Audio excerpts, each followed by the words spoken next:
Hi guys, Mallo here, and in this video today I will be taking you guys through a walkthrough of the Lucky Anvil quest on the Xbox Live Arcade game Dungeons & Dragons Daggerdale.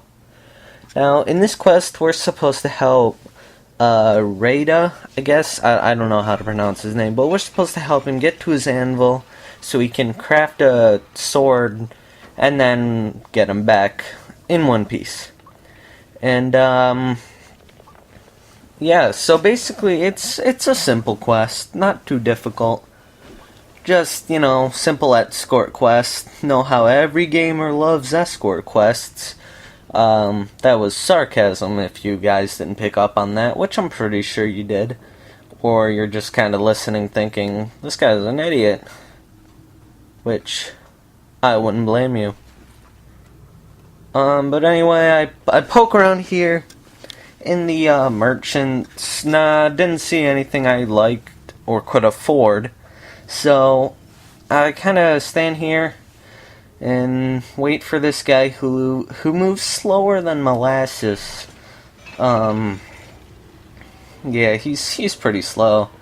But anyway, and that's honestly why this video is on the longer-ish side, because he's so slow. But anyway, we're making our way through here, fighting off some goblins, nothing too challenging yet.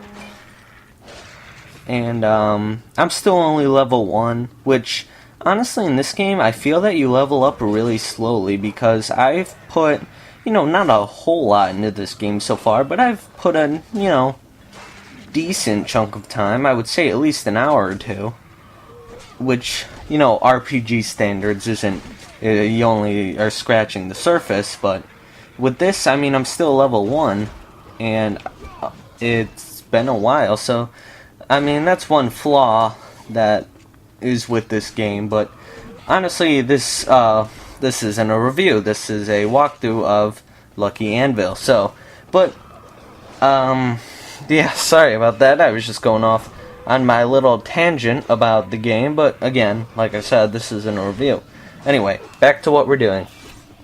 Now, we're just still fighting through some goblins here, and using my throwing axes of awesomeness, and I found that in this game, if you guys don't know already, which you probably do, but for those of you who don't, I found that if the enemy is closer when you throw your projectile, it deals more damage than if they're farther away.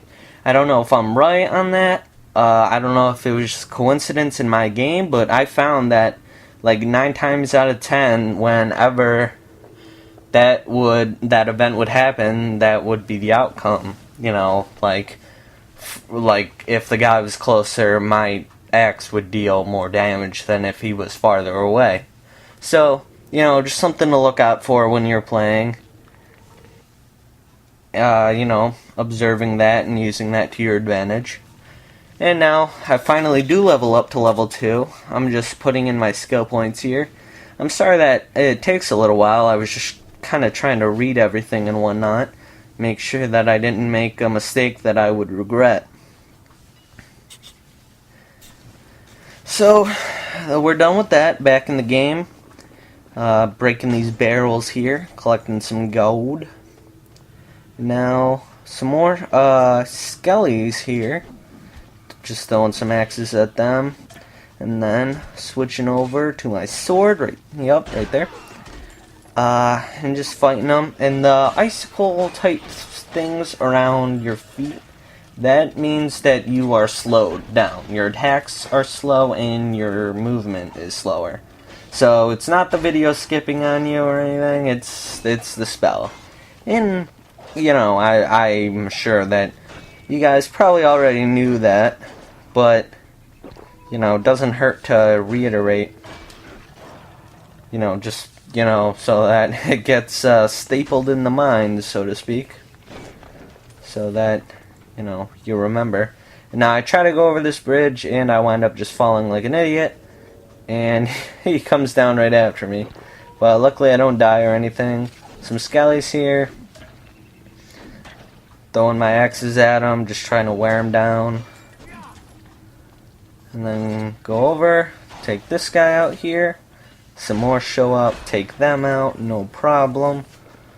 And then we're here. I'm trying to run around because at first I couldn't see the anvil, but I was just being a dummy because it's right there with the big arrow over it.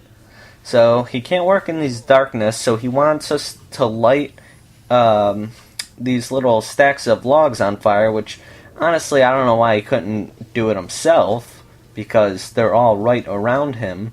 We could even split it in half, like I could do 2 and he could do 2. But he's just a lazy dwarf, I guess, so, you know.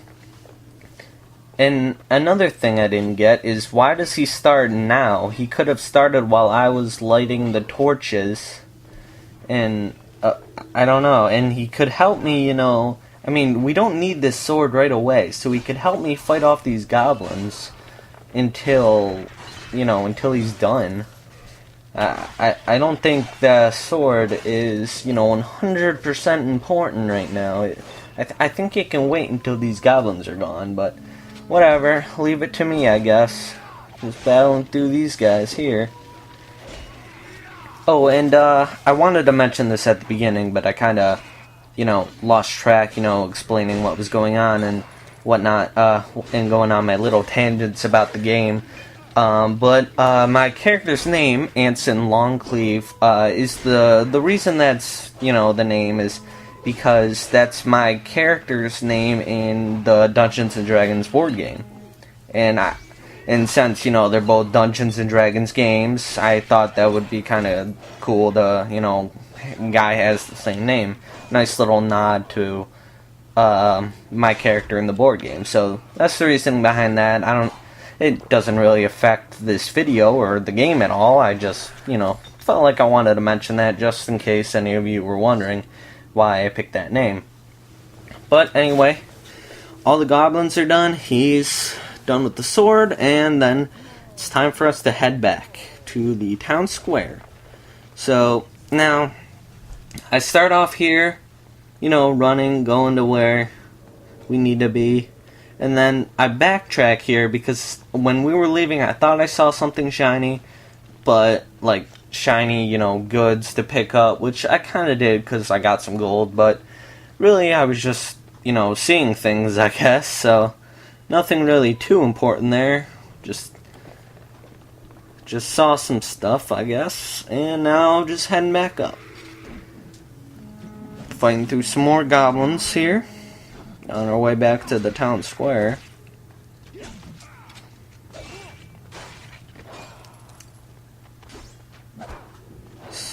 Swinging our sword.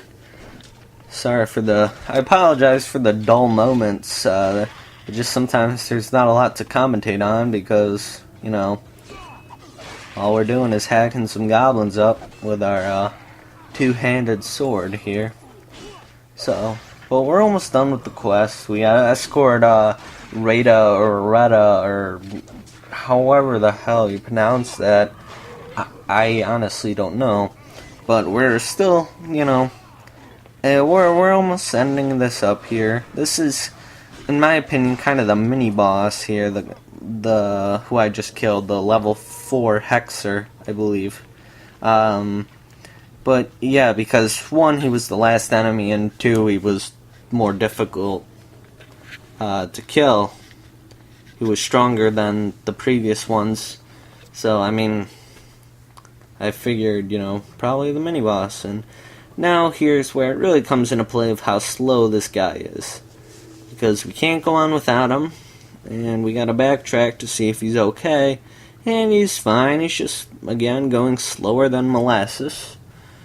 So, guess we'll just kind of, you know, wait for him.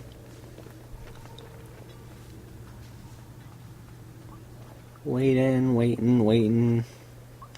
As he comes up here, gets the door. We're finally allowed to open it. Door opens. We run into the halls here. Nothing too special.